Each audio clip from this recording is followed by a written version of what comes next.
बलौदाबाजार हिंसा से जुड़ी हुई एक बड़ी खबर सामने आ रही है, जहां पर भाजपा की जांच समिति बलौदाबाजार पहुंची है। तो कैबिनेट मंत्री दयालदास बघेल इसकी अगुवाई कर रहे हैं। बघेल के नेतृत्व में टीम करेगी हिंसा की जांच। तो 7 दिनों के भीतर रिपोर्ट सौंपने का निर्देश दिया गया। तो टीम में राजस्व मंत्री टंकराम वर्मा, प्रदेश उपाध्यक्ष शिवरतन शर्मा, पूर्व विधायक नवीन मार्कंडे और पूर्व विधायक रंजित साहू भी शामिल हैं। तो भाजपा की 5 सदस्यीय जांच समिति अमर गुफा पहुंची है और मौके का मुआयना कर पुजारी से जानकारी ली गई और बलौदाबाजार पहुंचकर दशहरा मैदान का भी मुआयना करेगी। तो अग्निकांड प्रभावितों से भी मुलाकात करेगी। समाज को बदनाम करने के लिए ये बहुत बड़े साजिश है। इसमें हाथ जो उपद्रवी तत्व है उनका भी हाथ है और इसका पूरा डिटेल जांच कर लेंगे तो स्पष्ट रूप से बताएंगे आप लोगों को। इन भूमिका तो कांग्रेसियों का है, समाज को बदनाम करने के लिए इन लोगों का षड्यंत्र है। आप सबको देख ही रहे हैं, 15,000 लोगों को भोजन का व्यवस्था, बस गाड़ी का व्यवस्था और मंच में कौन बैठा वो भी दिख रहा है।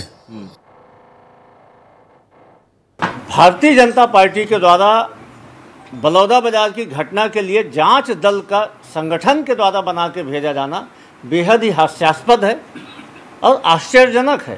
राज्य में आपकी सरकार है, सारी मशीनरी आपके पास में है, तो पार्टी को सरकार पे भरोसा नहीं है या पार्टी को ऐसा लगता है कि सरकार में बैठे हुए लोगों के नियंत्रण में शासन प्रशासन नहीं है। सरकार में बैठे हुए लोग, गृह मंत्री, मुख्यमंत्री इतने सक्षम नहीं है कि उस घटना की निष्पक्ष जांच करवा पाएंगे।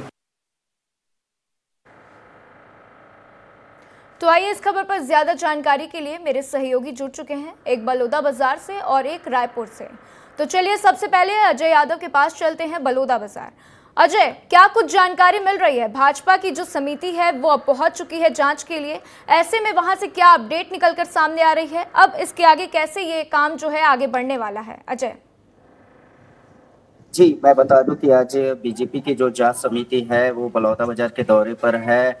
वो अभी अमर गुफा जो जैत खाम जो खंडित किया गया था वहां से पूरी जांच समिति है जो पूरी जांच पड़ताल करके वहां से निकल चुकी है बलौदाबाजार, जहाँ पे जिस 10 तारीख को जहाँ पे प्रदर्शन हुआ था सतनामी समाज के द्वारा, वहाँ पे पहले जांच समिति जाएगी, उसके बाद बलौदाबाजार आएगी, बलौदाबाजार के कलेक्टर परिसर और एसपी कार्यालय में आएगी। लेकिन इसमें जैसे कि यहाँ उनका दयालदास बघेल का ये कहना है कि यहाँ पे कांग्रेस कर क्या रही थी, क्या देवेंद्र यादव सतनामी समाज से हैं और वहाँ की जो खाने का, जो टेंट का, जो आने जाने का, ये कहाँ से आया, इसके बारे में उन्होंने कांग्रेस के ऊपर तंज कसते हुए दयालदास बघेल ने कहा। जी बिल्कुल अजय, तो आरोप प्रत्यारोप का दौर जारी है। अनमोल, आपका रुख करूंगी। कांग्रेस आरोप लगा रही है बार बार बीजेपी के ऊपर, बीजेपी आरोप लगा रही है कांग्रेस के ऊपर। अब ऐसे में ये जांच समिति गठित की गई, बीजेपी की जांच समिति बलौदाबाजार पहुंच भी गई है, आगे कार्रवाई होगी। लेकिन ये जो आरोप बार बार लग रहे हैं, इसको लेकर कैसे ये मामला सुलझेगा? क्या इन आरोपों के चलते लोगों को जो नुकसान हुआ है उस पर ध्यान ना दिया जाए? उसको कैसे हल करना है, ये कौन ध्यान देगा? अनमोल। बिल्कुल राधा, आपने सही कहा कि एक तरफ जो है इतनी बड़ी क्षति पहुंची है, बलौदाबाजार हिंसा से काफी लोग प्रभावित हो रहे हैं, लेकिन दूसरी तरफ देखिए राजनीति कम होने का नाम नहीं ले रही है। लगातार वार पलटवार का दौर जारी है। अब देखिए आज बीजेपी के जो गठित जांच दल थी वो पहुंची है और जिस अमर गुफा से ये पूरा विवाद शुरू हुआ था, जहां पर जैत खाम को क्षतिग्रस्त किया गया था, वहीं पर आज जो है जो मंत्रियों को बनाया गया था सदस्य के तौर पर इस जांच टीम में, टंकराम वर्मा और दयालदास बघेल के नेतृत्व में ये जांच टीम पहुंची थी। तो वहां उन्होंने मुआयना किया है और उसके बाद जो है जहां पर आगजनी हुई थी कलेक्ट्रेट और एसपी कार्यालय में, वहां भी वो पहुंचेंगे और इसके बाद जो एक विस्तृत जांच रिपोर्ट जो है अपने पार्टी को सौंपेंगे। तो देखिए राधा, कुल मिलाकर बात यह है कि यहाँ पर कांग्रेस की हम बात करें चाहे बीजेपी की, दोनों दलों ने अपनी अपनी तरफ से एक जांच दल का गठन किया। इसके अलावा जो हिंसा हुई 10 जून को, उसके एसआईटी जो है पुलिस की तरफ से एसआईटी की भी गठन हुई थी, स्पेशल इन्वेस्टिगेशन टीम, वो भी इस मामले की जांच कर रही है। इसके अलावा जो जहां पर अमर गुफा में जैद खान को क्षतिग्रस्त किया गया था, इसे लेकर के एक जांच आयोग का भी गठन किया गया है, जो कि हाई कोर्ट के पूर्व जस्टिस के नेतृत्व में हो रहा है। तो कुल मिला के 3-4 जो जांच समिति है इस पूरे मामले की जांच कर रही है। लेकिन बड़ी बात यह है कि आखिरकार इस पूरे हिंसा का जिम्मेदार कौन था, किसने हिंसा को उकसाया, किसकी वजह से ये जो है पूरी हिंसा इतनी बड़ी घटित हुई, ये अभी तक मामला सामने नहीं आ पाया है। तो सभी को कोशिश ये करनी चाहिए कि इसको जो है पकड़ा जाए, इसको समझा जाए कि आखिर ये पूरा हिंसा कैसे हुई, ना कि एक दूसरे पर दोषारोपण हुआ जाए। लेकिन इस वक्त प्रदेश में यही हो रही है। राधा जी अनमोल, ठीक है अनमोल, हमारे साथ जानकारी साझा करने के लिए आपका शुक्रिया, और अजय हमारे साथ आप भी जुड़ने के लिए शुक्रिया। तो अब बीजेपी की जांच समिति जो है बलौदाबाजार पहुंच चुकी है। अब देखना यह होगा कि वो रिपोर्ट में क्या कुछ सौंपते हैं। तो बलौदाबाजार की घटना पर कल कांग्रेस प्रदर्शन करेगी। तो मामले में कांग्रेस संचार विभाग अध्यक्ष सुशील आनंद शुक्ला का बयान भी सामने आया है। बलौदाबाजार की घटना दुर्भाग्यजनक है, उनका कहना है। तो आम नागरिकों में भय का माहौल है। तो कानून व्यवस्था नाम की चीज नहीं है। बिगड़ती कानून व्यवस्था के विरोध में कांग्रेस प्रदर्शन करेगी। तो सभी जिला मुख्यालयों में प्रदर्शन होगा। तो सुशील आनंद शुक्ला का बयान सामने आया है। उनका कहना है कि कल कांग्रेस जो है सभी मुख्यालय में प्रदर्शन करेगी। तो वहीं इस मामले में उप मुख्यमंत्री अरुण साव का बयान सामने आया। उन्होंने कहा है कि बलौदाबाजार घटना में कांग्रेस में षड्यंत्र किया गया है। तो कांग्रेस की मंशा स्पष्ट है कि ऐसी घटना पर भी कांग्रेस राजनीति कर रही है। तो एक के बाद एक आरोप प्रत्यारोप का दौर जारी है। सुशील आनंद शुक्ला कह रहे हैं कि कल कांग्रेस कार्यालय में प्रदर्शन होगा। कांग्रेस के दिग्गज नेता जो है प्रदर्शन में शामिल होंगे। बलौदाबाजार में जो कुछ घटित हुआ वो बेहद दुर्भाग्यजनक है। बलौदाबाजार की घटना के बाद प्रदेश के आम नागरिकों में भय का माहौल है। बलौदाबाजार का आम आदमी डरा हुआ है, सहमा हुआ है। प्रदेश में कानून व्यवस्था नाम की चीज़ नहीं है। जिलों में यदि कलेक्टर एसपी के कार्यालय फूंक दिए जा रहे हैं, आम आदमी के वाहनों को तो सड़क पे रोक रोक के जला दिया जा रहा है, तो इससे ज़्यादा भयावह स्थिति नहीं बन सकती है। इसके विरोध में, राज्य की बिगड़ती हुई कानून व्यवस्था के विरोध में कांग्रेस पार्टी ने यह निर्णय लिया है कि पूरे प्रदेश में एक दिन विरोध प्रदर्शन, धरना आयोजित किया जाएगा। देखिए, ये सारा कुछ तो षड्यंत्र किया हुआ है कांग्रेस का। बलौदाबाजार की घटना में सब कुछ किया धरा है कांग्रेस का, और कांग्रेस ने इस प्रकार की स्थिति निर्मित की है। कांग्रेस की मंशा शुरू से ये स्पष्ट है, और ऐसी दुर्भाग्यजनक घटना पर भी कांग्रेस पार्टी राजनीति कर रही है, ये दुर्भाग्यजनक है। तो आइए इस खबर पर मेरे साथ मेरे सहयोगी अनमोल जुड़ चुके हैं। अनमोल, अभी आपसे बातचीत हुई कि आरोप प्रत्यारोप का दौर जारी है, और अब आपने भी सुना कि सुशील आनंद शुक्ला कह रहे हैं कि कल कांग्रेस जो है प्रदर्शन करेगी इस मामले पर, कोई भी कानून व्यवस्था नहीं है। तो वहीं अरुण साहब कह रहे हैं कि कांग्रेस में जो है षड्यंत्र रचा जा रहा है। तो इसको लेकर क्या कुछ जानकारी मिल रही है? कल प्रदर्शन होगा, इसके ऊपर क्या अपडेट है अनमोल?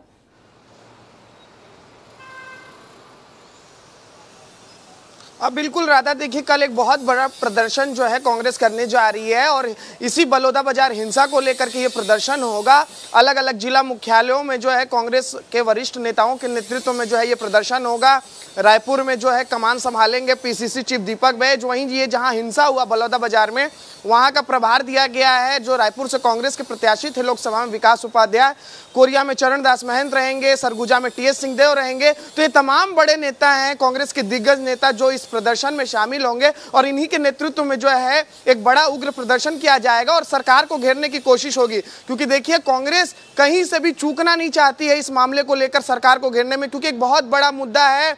एक जिस तरीके से सतनामी समाज का ये मुद्दा रहा है राधा, क्योंकि प्रदेश में 10 सीटें जो हैं शेड्यूल कास्ट की आरक्षित है, जिसमें ये सतनामी समाज आती है। तो आप समझिए कि एक राजनीतिक लिहाज से भी बहुत बड़ा जो है एक मायने रखता है जिस तरीके से ये पूरी घटना हुई है। यही वजह है कि कांग्रेस जो है किसी भी तरह से चूकना नहीं चाहती है और लगातार प्रदर्शन कर सरकार को घेर रही है। पिछले दिनों भूपेश बघेल और समेत तमाम बड़े नेता जो है बलौदाबाजार पहुंचे, जहां उन्होंने आरोप लगाया था कि अगर कानून व्यवस्था ठीक रहती, अगर समय रहते, अगर अच्छे निर्णय ले लिए जाते, तो शायद ये घटना नहीं घटती। तो देखिए, अब लगातार कांग्रेस हमलावर है। अब देखना होगा कि क्या कुछ प्रदर्शन में कांग्रेस करती है और क्या कुछ फिर से एक नए आरोप लगाती है। बिल्कुल अनमोल। तो कल कांग्रेस के प्रदर्शन में क्या कुछ नया देखने को मिलता है, ये देखने वाली बात होगी।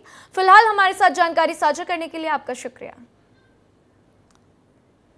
तो बलौदाबाजार भाटापारा पुलिस द्वारा बलौदाबाजार में घटित तोड़फोड़ आगजनी के मामले में किया गया है। तो वहीं विभिन्न धाराओं में कुल 9 अपराध जो है दर्ज किए गए। पुलिस द्वारा उपद्रवी तत्वों के छिपाने के ठिकानों में लगातार दबिश देकर कई लोगों को हिरासत में लिया गया। तो जिनके खिलाफ कार्रवाई है उनके खिलाफ जो है कार्रवाई लगातार जारी है। तो अभी तक बलौदाबाजार में तोड़फोड़ एवं आगजनी की घटना को अंजाम देने में कुल 133 आरोपियों की गिरफ्तारी हो चुकी है। तो वीडियो, फोटो, सीसीटीवी फुटेज और दूसरे तकनीकी विश्लेषण के आधार पर 133 लोगों को गिरफ्तार किया गया है। तो गिरफ्तार आरोपी भीम आर्मी, भीम रेजिमेंट, भीम क्रांतिवीर और संगठनों से जुड़े हुए हैं। मामले में अब तक की कितने की गिरफ्तारी हुई है और कितने लोग हिरासत में, जानेंगे। हमारे साथ एसपी विजय अग्रवाल जी है। सर, कितने लोगों की गिरफ्तारी हो चुकी है इस हिंसे के मामले में, उसके बारे में जानेंगे आपसे। 10 तारीख को जो घटना हुई थी और उसके परिप्रेक्ष्य में अभी तक 133 लोगों की गिरफ्तारी हो चुकी है। सर, कितने हिरासत में है और कितने की तलाश जारी है? संदेही है, कुछ उनसे पूछताछ की जा रही है और उसके अलावा जो फुटेज है और भी साक्ष्य है उसके आधार पे आरोपियों की, बाकी जो आरोपी हैं उनकी तलाश की जा रही है। और जो आरोपी हैं वो साक्ष्य के आधार पे तलाशे जा रहे हैं। कुछ नामजद भी हैं, उनकी भी तलाश की जा रही है। सर, इस गिरफ्तारी में कुछ मुख्य नाम, कुछ बड़े नाम, कुछ बड़े चेहरे? इस गिरफ्तारी में मुख्यतः भीम रेजिमेंट और भीम आर्मी के काफ़ी सारे पदाधिकारी हैं। उसमें प्रांतीय उपाध्यक्ष, प्रांतीय महासचिव आदि भी शामिल हैं और भी पदाधिकारी हैं। और आगे भी लगातार जो अपर आरोपी हैं उनकी गिरफ्तारी की जाएगी। ये तो थे हमारे साथ विजय अग्रवाल जी, जो तमाम सारी जानकारी दिए कि कितने की गिरफ्तारी हो चुकी है, लेकिन अभी और भी गिरफ्तारी होना बाकी है। कैमरा पर्सन ऋतिक वैद के साथ अजय यादव, विस्तार न्यूज़। चलिए अब तक क्या हुआ है वो आपको समझाते हैं और वो जानते हैं। सबसे पहले 15 मई बाघिन गुफा में लगे धार्मिक चिन्ह जैतखाम को देर रात क्षतिग्रस्त कर दिया गया। जानिए कब क्या कैसे हुआ है। तो आपकी टीवी स्क्रीन पर ये ग्राफिक्स आपको नजर आ रहे होंगे। तो 15 मई के बाद 16 मई को सुबह लोगों को पता चला तो कार्रवाई की मांग को लेकर प्रदर्शन किया गया।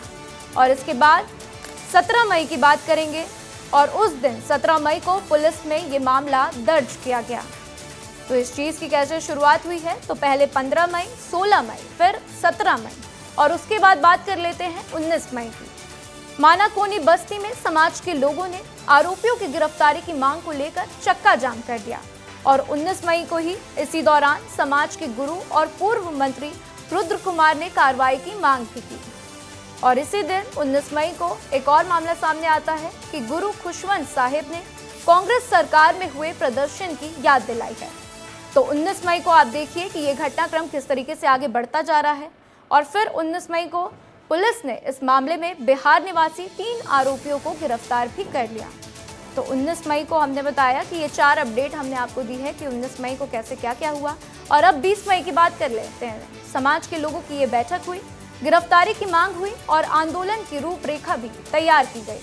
तो 20 मई को जो है समाज के लोग बैठक करते हैं, रूपरेखा तैयार करते हैं। फिर 21 मई को पुलिस और प्रशासन को दोषियों की गिरफ्तारी को लेकर ज्ञापन सौंप दिया जाता है। और फिर बात कर लेते हैं 8 जून की। कलेक्टर ने प्रशासनिक अफसरों, पुलिस अफसरों और समाज के लोगों के साथ शांति समिति की बैठक बुलाई है।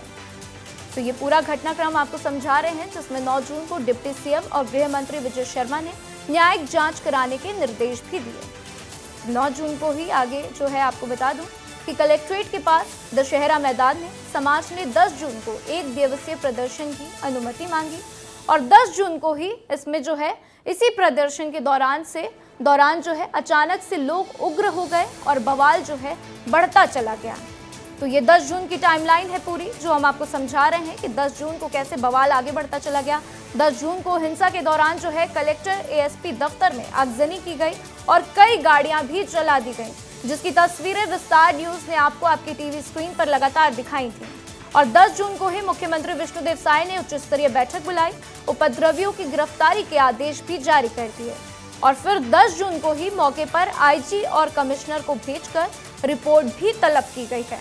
तो ये पूरा टाइमलाइन आपको समझा रहे हैं कि कैसे घटना हुई, घटना में किस तरीके से आदेश दिए गए, क्या क्या निर्णय लिए गए और 10 जून को ही 7 अलग अलग FIR भी दर्ज कर ली गई।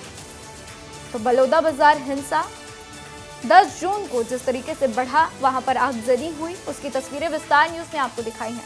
और 10 जून को ही 73 आरोपी गिरफ्तार किए गए और 200 आरोपियों को हिरासत में भी ले लिया गया।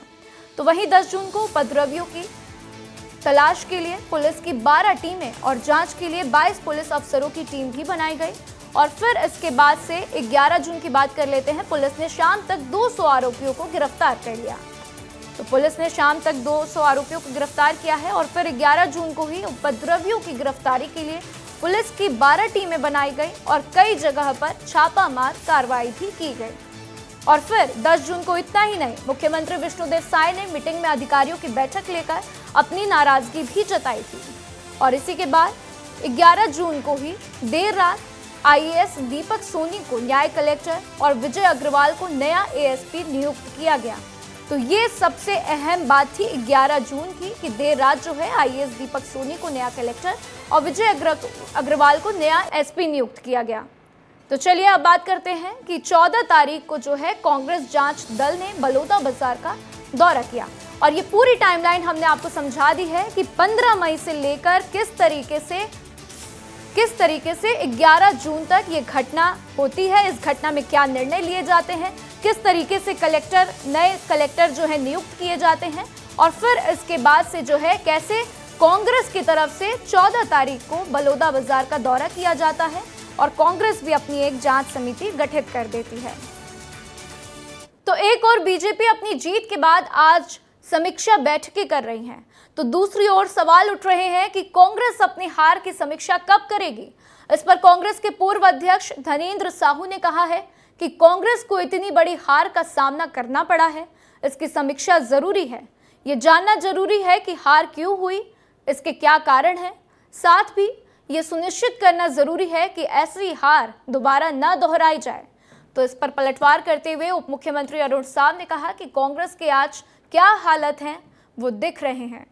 5 साल तक केवल प्रश्न पूछते थे, केवल प्रश्न करने की आदत है और सरकार समय पर सभी निर्णय कर रही है। लोगों ने अपने पार्टी के उच्च नेताओं तक अपनी भावनाओं को रखा है कि निश्चित तौर पर इतनी बड़ी हार हुई है तो उसकी समीक्षा हमारे कांग्रेस के भीतर भी होनी चाहिए और इसमें कहीं किसी के प्रति कोई दुर्भावना की बातें नहीं होती है। समीक्षा का मतलब ये होता है कि आखिर हम लोगों से कहाँ चूक हुई, कैसे चूक हुई, क्यों हुई, किसके द्वारा हुई, ये सारी बातों पर हम लोग जा सके और भविष्य में इस तरह की पुनरावृत्ति गलतियों की ना हो सके।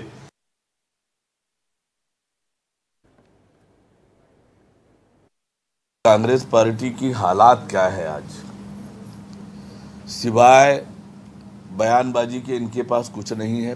5 साल जब मौका मिला तो कुछ किया नहीं, उस 5 साल में भी केवल प्रश्न पूछते रहे और प्रश्न पूछने की ही इनकी आदत है। हमने जो कहा है वो किया है और सरकार समय पर सब निर्णय करते जा रही है। जिस प्रकार से 6 महीनों में विष्णुदेव साय जी की सरकार ने काम किया है, लोकसभा चुनाव का परिणाम उस पर जनता का मुहर है। तो जांजगीर चांपा के कोसमंदा में एक खेत में संदिग्ध हालत में अज्ञात शव मिला है, जिसकी सूचना मिलते ही पुलिस मौके पर पहुंची। फिलहाल शव की पहचान नहीं हो पाई है, तो वहीं पुलिस ने शव को पोस्टमार्टम के लिए भेजकर मामले की जांच भी शुरू कर दी है।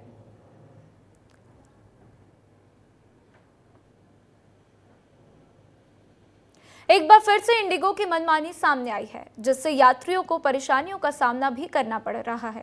दरअसल दिल्ली लखनऊ रायपुर से जाने वाली इंडिगो फ्लाइट 6E5327 से 18 यात्रियों को डिबोर्ड किया गया है। मामले को लेकर यात्रियों ने आरोप लगाया है और कहा है कि उन्हें झूठा आश्वासन देकर उतारा गया है। वहीं सभी यात्री इंडिगो के काउंटर पर मौजूद हैं। हम लोग आज दिल्ली से रायपुर वाया लखनऊ ट्रैवल कर रहे थे। 5:45 से हमारी फ़्लाइट थी। 5 बजे हम लोगों को जहाज़ में बैठा दिया गया और ठीक 6:15 बजे जहाज़ को रनवे पे ले जाके रनवे पे ही खड़ा कर दिया गया। आधा घंटा जहाज़ रनवे पे खड़ा रहा और उसके बाद जहाज़ को वापस बे में ले आए और बोले कि ये फ्लाइट आगे अभी ठीक होगी, इंजन फेल हो गया।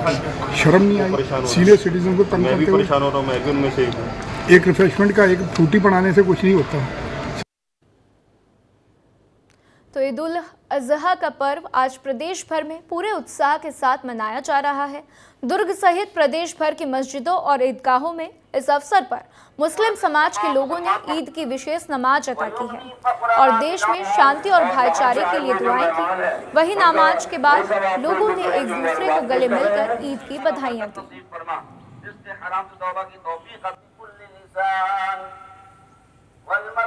मौला करीम को अपने फजल और करम से मौला करीम तमाम मुसलमान और बाहर से आए हुए जो